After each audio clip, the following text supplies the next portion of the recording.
ଆପଣ ଚାହୁଁଛନ୍ତି mobile दियंतु recharge पैसा बढ़ातु करी भी दियंतु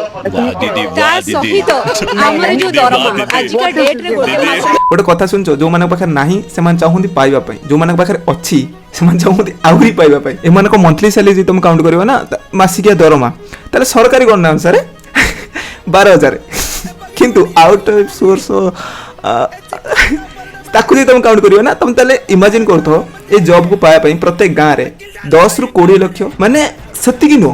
ताठू भी अधिक माने लोक 50 लाख पर्यंत देवा पे भी राजी होचंदी एंड जे तुम पॉलिटिकल बैकग्राउंड होची ना ताले तुम भाभी परिवन जे एते लेवल पैसा माने टारगेट अनुसार खर्च करा होची गां माने एतरे इमेजिन कर पाथो ए मानकर आउट ऑफ सोर्स केते इनकम होथियो सेही तरे सरकार को मोबाइल देबे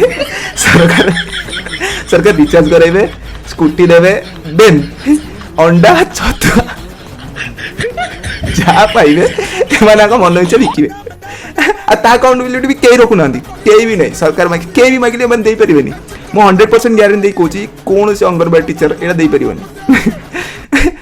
बेड़ा भलो मो अंगनवाड़ी रे पढ़नी शिशु मंदिर रे पढ़ी छला नले मो अंडा भी खाई दी थाने माने।